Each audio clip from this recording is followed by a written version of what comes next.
Welcome to the Deep Dive, where we take the chaos of sources, the articles, the notes, the deep lore, and really try to carve a straight path to knowledge. Today, we are plunging into a world that is defined by this raw, violent, untamed nature. We're talking about the plane of Zendikar. And this is not, a beautiful vacation spot. Not at all. It's a world where the land itself is actively trying to kill you. Yeah. And what our sources suggest is that very volatility might be the only thing keeping an ancient cosmic horror locked away. That's absolutely right. We're focusing on a real crisis point, and it's documented just so vividly in Robert B. Wintermute's novel Zendikar, in the Teeth of Akoum. Our protagonist here is Nissa Revane, an elf leader. And her journey, it starts as this local defense mission to protect her forest. Right. But it rapidly escalates into a world-shattering choice. The narrative tension is just immediate, and the stakes are, they're immense. We really need to frame this not just as a fantasy story, but as this clash of philosophies. You have this belief that nature should be utterly pure and free on one side. And then on the other, you've got the brutal reality that sometimes, survival requires absolute containment. And to really grasp the scale of the prison break that Nissa accidentally kicks off, we need some context. Okay. The source material, it refers implicitly to works like the Thran and the Brothers' War. These are part of what's called the artifact cycle. Right. The older histories. Exactly. These older fictional histories establish that when threats go beyond individual worlds, when they become planar, they need planar solutions. And that's where Sorin Markov comes in. Yes, who we will meet. He is acting on knowledge that was established during these, ancient conflicts. He knows you can't just kill these beings, you have to bind them. So let's be really clear about our mission today for you, the listener. We are going to uncover the true nature of this existential threat, which the source material calls the Eldrazi. We're going to track the desperate, highly uncomfortable, and incredibly consequential alliance Nissa forms to fight them. And, crucially, we have to analyze how Zendikar's famous instability, the land buckling, the floating rocks, this whole environment known as the Roil, how it relates to this conflict. Yeah, that's the key. We believe the Roil is not just chaotic weather, it's the physical manifestation of a prison trying to hold itself together. So let's unpack this journey. We should start where Nissa herself does, deep in the canopy of Ondu, where the cultural tensions are already at a breaking point. All right, let's do it. We meet Nissa Revane, who is a planeswalker and a leader of the Joraga tribe. But she's not with her own people. No, she's currently undergoing this traditional rite of passage, living abroad with the Tajuru tribe in the immense turntimber forest of Ondu. And the sources, they immediately establish this really sharp contrast between the two elven cultures. It sets up the whole thematic conflict of the novel. It's a tension between purity and pragmatism. Isolation versus community. The Joraga, Nissa's native people, they're associated with the often feted wild jungles of Bala Ged. And they're defined by their specialization. Totally. Incredible stealth, powerful summoning magic, fierce combat skills, but they're also fiercely individualistic. They hate climbing because it relies on, external tools. And they view any form of shared consciousness as utterly shameful. Right, like something only the undead would practice. Their entire cultural mindset is built around self-reliance and the raw, untainted power of the land. They're sleeping on hard ground, they train all day, and they rely on their own internal magic. And you contrast that so sharply with the Tajuru, the tribe Nissa's living with. We see this through her companion, Heba. Right, Heba. He's a character who just embodies the Tajuru ethos. They are expert climbers, they're defined by being well-tethered. Heba wears these complex harnesses woven from warthog leather and the nearly indestructible bark of the turntimber trees. His strength isn't that raw Joraga force? No, it's specialized, it's technical, it's built for speed and agility, and it lets him support 3 other elves with just 1 finger. And then there's that communal consciousness. The Joraga see it as an abomination, but the Tajuru use it constantly. They do. When they gather, especially when there's trouble, their lips turn slightly green, and they start speaking in unison. They're instantly pooling their knowledge and their alarm. Which Nissa finds deeply disturbing. She sees it as a loss of identity. It feels like the way, the mindless undead communicate. And yet, despite all this discomfort, Nissa is still fiercely devoted to Zendikar. Oh, absolutely. She's a planeswalker. She's seen what else is out there. She mentions other planes. Flatlands of endless grass, worlds of fire and alloy.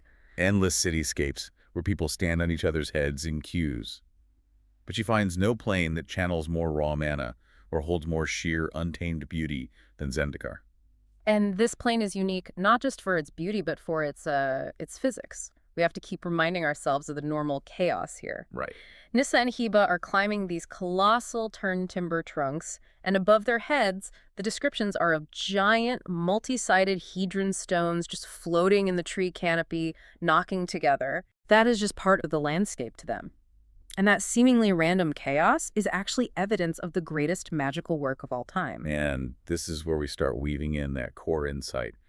Those hedron stones are not natural. Yeah. They are ancient, meticulously crafted magical artifacts designed to contain a massive spell. The fact that Nissa finds them knocking together unceremoniously means the prison is working, but it's constantly rattling under the strain. But that rattling is about to turn into a shudder. The first sign of this true existential rot, comes with the arrival of Speaker Sutina at the Tajuru Longhouse. Sutina's appearance itself, it signals danger. She arrives sparsely equipped, no climbing gear, no rope, just a simple leather jerkin. Which suggests she has this ceremonial status so great that she usually doesn't need to worry about basic survival. But here she is, panicked, and she delivers this truly dire warning of a great rot in the roots of the forest. And the way she communicates this is just terrifying. It's crucial evidence. She doesn't just tell them. But no, she channels the language of the infection itself. The sound coming from her mouth is guttural, rasping, filled with chirps. It's described as sounding like flint chips knocking together. This is a forensic clue. It's a language Nissa recognizes as fundamentally alien to Zendikar. And that shared consciousness that Nissa despises, Sutina leverages it in her dying moments. Her eyes roll back, and she forces the experience of a lost scouting party onto all the assembled elves. We hear the voices of Stina, Roil, and Leaftalker Gluey asking, "But the wind? The wind." The mystery of this unnatural wind in a dense wind-blocked forest, combined with the location data channeled by the Tajuru consciousness. It leads Nissa to realize the attack hit the exposed Binding Circle Plateau, a crucial nexus point of planar power. So the stage is set, the threat is alien, it steals life, and it's targeting these power points. Nissa's isolated, pure Joraga philosophy is already proving insufficient. Yeah, she's being forced towards some very difficult choices. The initial investigation, it quickly turns into a catastrophe. Nissa leads her Joraga scouting party back toward Mosscrack, but they are too late. The home tree is attacked. Speaker Sutina is dead. And the first detailed look at the enemy is chilling. Around the base of the gigantic home tree, 20 of these tentacled creatures, the brood lineage, are lying dead. Nissa notes that they're surprisingly familiar. They remind her of monsters from ancient core troubadour stories, those that lurk. Which is a crucial point. They aren't new, just recently active.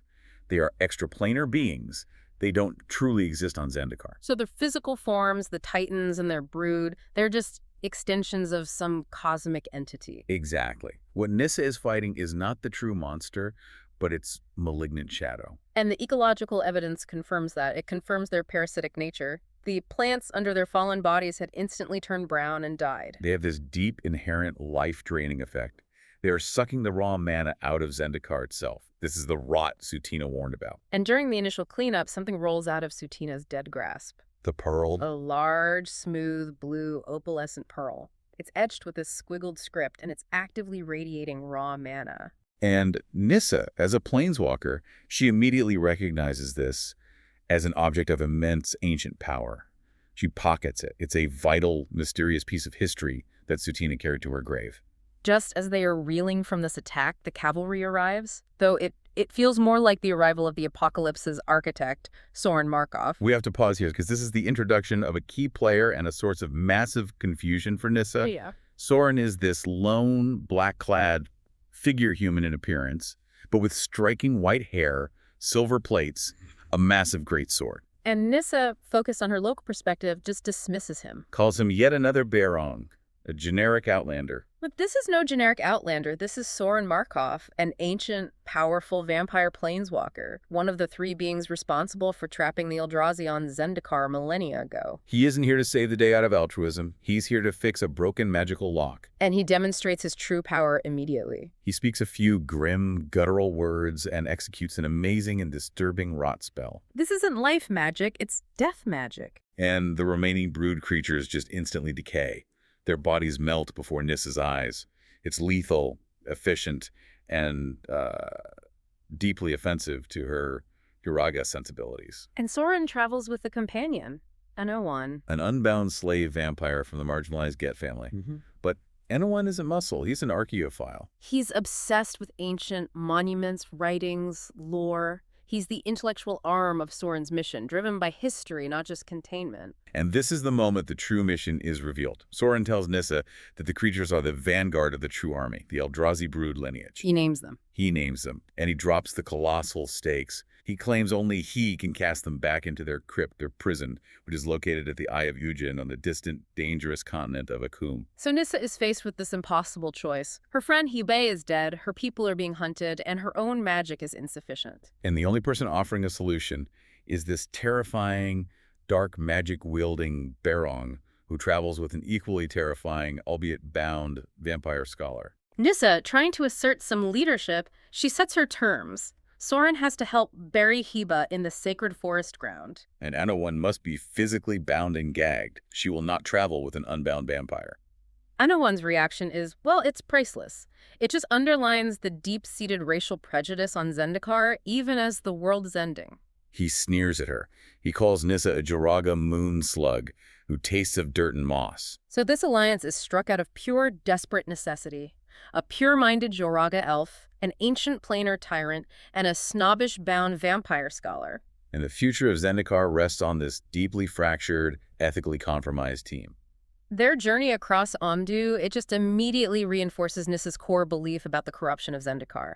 As they travel through Greypelt, they find these abandoned sap boxes. And Nissa explains that humans, the bloodsuckers, use quartz in these boxes to absorb and sell the raw mana of the turn timber. This detail is so crucial for understanding Nissa's later betrayal. To the Joraga and Tajuru, who draw power naturally from the land, this commercialization. This cutting and hacking of the earth for profit. It's deeply offensive. And Sorin, the grand planar binder, he's just seen as a more powerful version of these same exploiters. This cultural lens frames the containment spell itself as the ultimate act of exploitation. So to get to Akoum, they need a map. They need information. They head to a massive tent city to find Called, an ancient merfolk. Who is not a warrior, he's a scholar and a map maker. And his dwelling is an archive. It's a magnificent description in the sources. Books, scrolls, reed papers piled everywhere. And it's all illuminated by hundreds of light beetles tethered with string, enchanted to glow on command. Anowon, the bound archaeophile, is just absolutely riveted. His eyes are wide with academic desire, despite being tied up. Called provides crucial context. He confirms the Roil is increasing, which makes his mapping work almost impossible, and he's getting reports of great hordes moving west. The land is actively thrashing. And Anowon contributes his expertise here. He explains that the Eldrazi came from the Eye of Ugin, the last resting place of the Ancient Ones. Which shows the Eldrazi are tied to Zendikar's deepest history, not just some sudden invasion. Called agrees to provide the map, but for two reasons. One, Sorin saved Nissa's life. Twice, a detail Sorin proudly emphasizes. And the second condition is academic. Anyone has to make copies of Called's research books. And Anowon reveals his tools, these metal cylinders that function as text imprinters for clay tablets. They hold detailed records of ancient monuments, writings, the Hagra-Cistern. Even bound, he's invaluable. But Called gives Nissa this ominous warning. He compares the brood to the choking Linnestrop plant. An aggressive, non-native weed that strangles the local delicate flora. He believes Zendikar itself is begging for help. And he issues a direct warning about Sorin, saying he is also, and then gets interrupted, leaving Nissa deeply unsettled about her dark ally. Yeah. So they get their map, and they move to the massive McKindy Trench, where they encounter the Roil in full, terrifying force. This is where the plane starts to fight back. Nissa is carrying a charm, a vial of enchanted water from Glasspool, and it instantly boils. That signals a monumental Roil event. The ground doesn't just shake, it buckles like a great rug, throwing trees into corkscrews and crashing massive boulders. And Nissa notes the corkscrewed trees eerily resemble the brood tentacles. This volatility, it forces new revelations about the Eldrazi's history. Anowon, he uses his scholarly magic, pulls teeth sourced from Tal Tarrag sacrifices to create a glowing ward. Proving his deep knowledge of ancient magical structures. And in the exposed sky above the trench they see it, the colossal floating palace of Zemgora. This is a major insight. This has to fundamentally change Nissa's view of the enemy. It does. Anowon deciphers illuminated pictographs in the trench, suggesting the massive natural formation was once an aqueduct used for power creation. So the floating palace, the complex power systems, Well, it all suggests the Eldrazi were not always these brutish parasitic forms. they were once monumental, high-level builders. This duality, parasite versus ancient architect, makes him a much more complex cosmic threat than a simple monster. So if the Eldrazi built monuments and power grids, what happened to them? Well, the simple answer is that they are not contained within Zendikar, but trapped, projecting onto it. The Roil, the boiling water, the chaos, it's all the prison straining. As they continue, they run into the victims of this burgeoning war, a host of 300 core refugees, bandaged, carrying hooked weapons, relying on Juralwood crutches. And they are fleeing those that have woken. Among them is Smara, a captive core oracle. And she's chanting, not in the core language, but as anyone identifies, in the old vampire tongue, sometimes mixed with garbled Eldrazi words. She has red eyes, she's clutching a smoky crystal, she's clearly channeling something dangerous and powerful. Anowon, ever the scholar, insists that they take the goblins who are accompanying her. He values their proximity to the lore. Their travel gets interrupted by an attack from two massive trench giants. And this gives Nissa a chance to showcase the elegance and effectiveness of Joraga combat magic. She doesn't rely on brute force. Not at all. She vaults over the first giant, and focusing her mana, she sings the giant's internal flora, the tiny creatures and plants living inside it, into a state of massive, painful excitement. Giving the giant a debilitating magical stomachache. Exactly.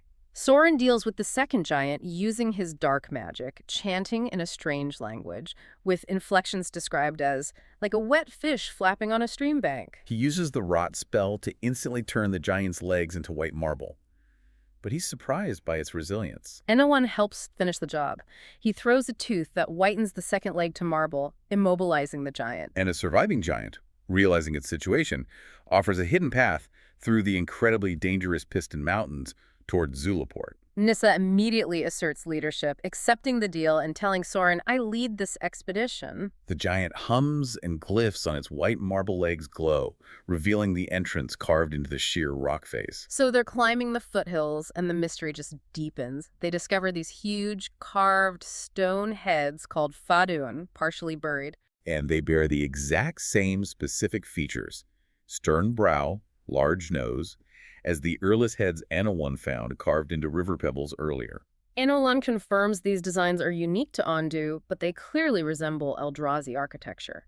And this leads Nissa to a profound realization. She's forced to abandon her initial belief that the Eldrazi were just native, albeit powerful, Zendikari beasts. She speculates they must be from somewhere else, beyond the plane. And this is where Sorin, the ancient planeswalker, he validates her. He calls it a good deduction, confirming Nissa's suspicion. That realization is essential, because if they are extraplanar, they can't truly be killed by Zendikari means. They have to be bound by planar magic. Hiding from these massive collars of advancing brood, they take shelter against a Faduan head, and Anowon continues connecting the dots. He hypothesizes that the three known merfolk gods might actually correspond to the three distinct Eldrazi brood types Nissa has noticed. The large blue-eyed tentacle ones, the all-tentacles-flying ones, and the thick, bony skull-no-face ones. The gods, perhaps, are just ancient names for cosmic parasites.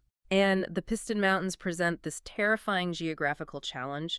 They have to traverse a pass where the mountain peak has been magically sheared off and it's actively rising and falling, without any discernible pattern threatening to crush them. So to save 2 days of travel, Nissa, the Joraga elf of purity, is forced to turn to, well, brutal, non-magical survival.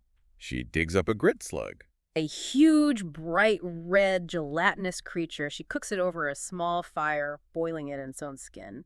And the consensus on the taste just emphasizes the desperation of their circumstances. Anowon notes it tastes like raw human fat. Yeah, that small scene really highlights the degradation of Nissa's ideals. She's being forced to consume this vile, non-magical sustenance to save the land she holds sacred. Once they're through the pass, they get ambushed by a herda, a large-jawed reptilian scavenger. Sorin uses this moment to unveil another piece of his lethal arsenal. He kills the creature instantly with his glowing greatsword, the parasite blade. And as the blade cuts the herda, the creature just shrivels to gray dust in 3 breaths. The blade draws all mana and life force from its target. The symbolism there is just so potent. Sorin fights the parasites, the Eldrazi, using a parasitic weapon. His methods are not about restoration or life. They're about absolute, ruthless extinction and draining power. And this just reinforces Nissa's growing distrust of his methods, even if they are effective. So they descend from the desolate mountains to the coast and Zulaport. It's a hub built high on the Sunda Bay cliffs, a pirate haven. Right, it's controlled by the ruthless vampire Indoril, a figure who just embodies the exploitation of the plane's chaos. Zulaport is a true shore rat's nest, as Anowon grudgingly admits. He calls Indoril a credit to my race. A compliment that speaks volumes about the brutal hierarchy of Zendikar's vampires. Indoril profits by extorting peril seekers who are desperate to cross the dangerous waters toward Akoum. They check into an inn run by Aline, an armor-clad human. Aline demands payment up front, and he's got this disturbing arm contraption. A mechanism that automatically feeds one of the many knives strapped along his arm into his hand. Aline also enforces the local prejudices. He bans goblins and core from the inn because of their smell. The atmosphere is just thick with exploitation and danger. A clear contrast to Nissa's idealized pure forest. And the danger materializes fast. Nissa is violently shaken awake by one of Indoril's men, but her Joraga training kicks in instantly. She trips the man, disarms him, wraps his belt around his neck, and chokes him unconscious in moments. And this sparks the massive confrontation they needed to avoid. Sorin joins the fight and uses his most spectacular and most offensive wrought magic display yet. He touches the ankle of the unconscious henchman, and the corpse instantly convulses, rising as a zombie with bloody fluid dripping from its eyes. He uses this newly created undead to lurch toward Indoril, creating a powerful distraction. And Nissa uses this opening for her most shocking act of Joraga magic in the whole book. She draws on her purest magic, and she plants a seed, a hyper-aggressive plant that roots throughout the vampire's body in Indoril's chest. A bud pokes out of his sternum and bursts into bloom. Nissa seizes the flower stem, yanks it, and pulls out Indoril's still-beating heart, perfectly formed in the shape of the flower's root system. She drops the heart and flees. That scene is a gut punch, both literally and figuratively. It shows that Nissa's devotion to life magic doesn't mean she is incapable of lethal, brutal violence. She used the power of growth to cause instant death. It shows the dark potential of even the purest magic when you're cornered. So, with Indoril dispatched and the town descending into chaos, they steal a ship. But they lack wind magic, which would slow them down dramatically. So Nissa turns to her most powerful summoning ability. She relies on the memory of the turn timber. And she summons this colossal, terrifying creature, a six-legged basilisk behemoth, one with neither fin nor wing. They harness it, and the massive beast begins to pull the ship through the ocean brine toward Akoum. This aquatic shortcut lands them directly in front of a truly colossal ancient being, Branlin, the moon kraken. It rises immensely from the deep, demanding to know why they're disturbing his slumber, brandishing a huge spiked shell and an armored claw. Sorin immediately tries to use brute force and intimidation. His eyes turn black, his hands glow with smoky energy, and he uses this booming, vibrating voice that causes Nissa severe nausea. He demands the Kraken stand aside, revealing their ancient history. "Do you not remember me, Fishmaster?" Sorin, as one of the oldest planeswalkers, clearly has a past with even the gargantuan forces of Zendikar. But Nissa realizes Sorin is spent. His power is at an ebb after using the rot magic and creating the zombie distraction. She interrupts his use of force and instead turns to diplomacy. She offers the mana-etched pearl she took from Sutina as an offering, informing the Kraken of the speaker's death. And this changes everything. The moon Kraken's face crumples in sorrow, recognizing the sacrifice. It accepts the pearl. And rather than fighting them, it guides them personally through the dangerous, shallow crystal fields that lurk beneath the surface, dragging their ship right onto the perilous shore of Akoum. Nissa's diplomacy, based on respect for the land's ancient denizens, succeeded where Sorin's coercive power failed. And Akoum is immediately hostile. It's a land of sharp crystals and near-constant low-level royals. Anowon is suddenly in his element, though. He guides them across the treacherous ground, noting that the local denizens taste horrible, and calls Akoum the place where things were lost. He is the scholar leading them to the ruins of history. The landscape is so fractured that they have to rely on local guides known as cummers. These are masters of navigating the floating hedron field. They use lassos to hook and pull the bobbing stones, allowing the party to effectively float walk over the dangerous, molten rock-tinged ground. The scale of the Hedron network here is clearly far more organized than the random stones Nissa saw in the turn timber. And they witness the ancient, terrifying scale of the Eldrazi past in the form of Tel Tarik, the puzzle tower. This immense vertical pillar is constantly grinding itself into new, dissimilar configurations. Anowon explains that it protects unimaginable treasures. Ancient weapons too deadly, even for the Eldrazi beasts, locked behind layers of magical traps. Near the tower, they're attacked by flying brood, but are rescued swiftly by a highly unusual group. The Nourisher elves, whose veins and eyeballs glow with internal mana. These elves represent yet another shade of Zendikar morality. But this unusual alliance is short-lived. Nissa, Sorin, and Anowon are immediately captured and imprisoned in a tiny cell within what the elves call the Impossible Garden. A massive living pillar of greenery, the remains of a life-bloom Roil that has lasted over a century.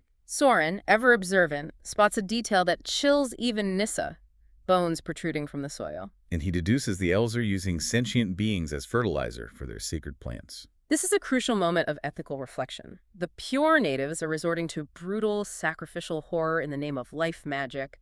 There are no truly clean hands left on Zendikar. No. And when armed guards arrive, Sorin acts decisively. He uses his rot talk, a sequence of guttural, vile words that only he seems to know, to instantly kill and decay the armed elf guards. The risk of remaining captured just outweighs the moral implications of using death magic. They're still trapped inside this goblin-sized cell, though. And Nissa, relying on her Joraga intuition, which inherently mistrusts metal and keys. She deduces the circular lock is magical. It doesn't require a key, but alignment with specific smooth patches on the door and floor. A lock built for small, nimble hands, not elven or human ones. They escape the cells only to run into a massive horde of Null's mindless husks created when vampires drain a creature almost completely. Sorin's world coming back to haunt them. And Nissa struggles severely to summon mana. She notes that Zendikar itself seems to be actively hindering her mana bonds, almost wanting her to fail. The plane is straining, and it's prioritizing the containment spell over Nissa's minor efforts. This is where Anowon, the bound scholar, just turns into a savage killer. Starved and cornered, he displays this terrifying ferocity, launching himself into the horde, tearing apart the Nulls with his hands and teeth. It shocks Nissa with its brutality. And then he uses his power Vampire Rapture to reanimate a Null whose tentacle, bearing a glowing glyph, wraps around them and glides the party away from the tower in a controlled freefall. During their subsequent journey, Nissa finally pieces together the truth about Sorin.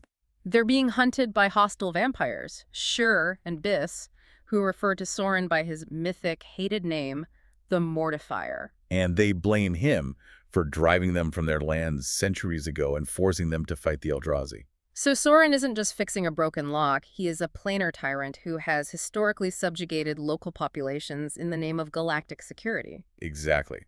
Following Moodheel's guidance, they enter the dark cavern leading to the Eye of Ugin. This is the core of the ancient conflict. And Sorin finally admits his identity. He is Sorin Markov. He reveals that the floating hedrons, the chaos, the volatility, they are all sophisticated devices he created to condense mana and keep the containment spell strong. The entire plane's volatility, the Roil, is the effect of this colossal magical prison straining to hold the Eldrazi. They find a huge hedron stone situated before a massive statue of the ancient dragon Ugin. And Sorin begins singing a dirge-like incantation, eyes closed, focused on repairing the prison he built millennia ago. He is chaining Zendikar once more. And this is Nissa's ultimate moment of decision. It's the inevitable clash between Sorin's pragmatism and her Joraga purity. She sees the hedron crackle with lightning, and she realizes Sorin is repairing the binding spell. It will forever chain Zendikar's mana, guaranteeing its survival but removing its wild, untamed nature. Nissa, believing the prison is the ultimate violation of the plane, uses her final reserves of mana to seed the stone. Her green fire funnels down her staff, splitting the hedron in two. And irrevocably breaking the containment spell. She chose freedom over safety. She chose the spirit of Zendikar over the immediate survival of its inhabitants. She mistook the containment field for the disease. And the fallout is instant, catastrophic, and final. The moment the hedron splits, Sorin stops singing. He confirms Nissa's immense mistake. This is my cue to leave. You, my dear fools, can deal with the consequences. He hobbles away, dragging his powerful parasitic sword, knowing the fight is now lost. The consequences materialize in the most visceral, terrifying way possible. 3 massive Eldrazi Titans emerge from the ruined mountain. They are not merely tall, they are larger than the entire turntimber trees Nissa has lived among her whole life. They reek of rot, mushrooms, and sulfur. The smell of things that shouldn't exist on this plane. We have to emphasize the nature of these 3 beings. These are the true core entities whose brood Nissa has been fighting. The sources give them distinct, horrific descriptions. The first, resembling Ulamog, has a bulbous bone face and a bony neck, a creature of utter decay and hunger. The second, reminiscent of Kozilek, is a grotesque mass of tentacles built upon a porous latticework structure that seems to defy earthly physics. It's the entity of incomprehensible geometry and distortion. And the third, the longest creature, possibly Emrakul, is defined by a massive, chitinous exoskeleton and split arms. These are not merely monsters. No, they are extraplanar concepts given physical manifestation on Zendikar. And their impact is absolute. As they approach, the environment just dies instantly. Small plants wither to black smudges. Even a stone pig trying to flee compresses to sludge. Nissa feels this terrible, physically nauseating, magnetic pull of power towards them. This is the power that was once contained by the Hedron field. They stop, their tentacles momentarily intertwine, and they bellow at the sky. A terrifying sound, described as the shriek of wounded warthogs mixed with the sharp cut of a gale wind. That sound alone shatters the canyon walls around them, which compress to powder and blow away in a hot, dead wind. Rock simply falls to pieces at their very touch, completely sucked dry of any mana or life force. The concept of the Roil is now obsolete. The planet is simply dying. Nissa turns to Anowon, the bound vampire who called her a moon slug. She expects fear, but she sees something far worse. Raw, undeniable hunger. Anowon's pupils narrow to points, but the look is not fear of the Titans. It's a primal vampire rapture for the amount of power and death the Titans represent. Nissa is left alone, facing a literal apocalypse, with a starving vampire who now fears the Titans less than he fears her ability to stop them. Sorin, dragging his parasite blade, confirms Nissa's grim prediction. The Titans are heading toward her home jungles of Bala Ged, The heartland of the Joraga. Nissa, now fully grasping the immense scale of the disaster she caused in the name of purity, binds Anowon tightly and begins dragging him away, intent on returning to her people. She returns to the Joraga council sling, where the seats are half empty, a stark testament to the losses already sustained. And she leads a group of the remaining Joraga to the nearest patch of Eldrazi devastation. And the scene is just one of total ruin. Wide swaths of land trenched and plowed up, dead roots reaching for an apocalyptic orange and gray sky. The air is choked, the land sucked utterly dry of mana. The ultimate counterpoint to the Turntimber's wild beauty, a nihilistic void. But Nissa is a Joraga elf. She fights back in the only way she knows how, using the magic of life, even in the face of absolute death.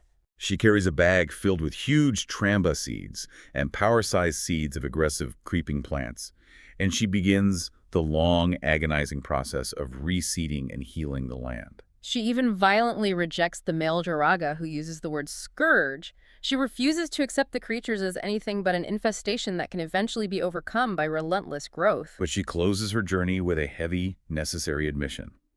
She regrets freeing the Titans and realizes she needs to find Sorin and beg him to return and re-imprison the menace she unleashed. Her devotion to the plane's freedom tragically led to its potential eternal destruction. What a monumental, emotionally devastating journey. The sources capture a perfect tragedy. Nissa, the protector of nature, committed the single greatest act of destruction against nature in the history of Zendikar because she couldn't accept the compromise required for survival. And it all comes down to the fundamental nature of Zendikar, which is the key insight of this whole deep dive. Yeah. The volatility Nissa loved. The Roil, the floating hedrons, the massive life blooms. They were not just chaotic features. They were the planet's defense mechanisms. The side effects of a sophisticated, millennia-old containment spell. Nissa saw the cage as the problem, not the necessary shield. The ultimate irony is that Sorin Markov, the dark, magic-wielding, parasitic vampire tyrant, was ultimately the savior, protecting the plane through subjugation. While Nissa, the guardian of purity, became the harbinger of true ruin by prioritizing her philosophy over practicality. And this raises an important philosophical question for you, the listener, based on that Joraga philosophy of natural purity. When you are faced with a threat that cannot be eliminated, a cosmic threat that can only be locked away, If the only way to save your world, your entire civilization, is to permanently bind it, to sacrifice its wild, untamed nature in exchange for ironclad survival, what would you choose? Nissa chose Zendikar's ability to grow freely over its immediate safety. Is a world still worth saving if it must be permanently shackled to survive? Think about the cost of freedom versus the cost of absolute control and what that means for survival. We'll see you next time on The Deep Dive.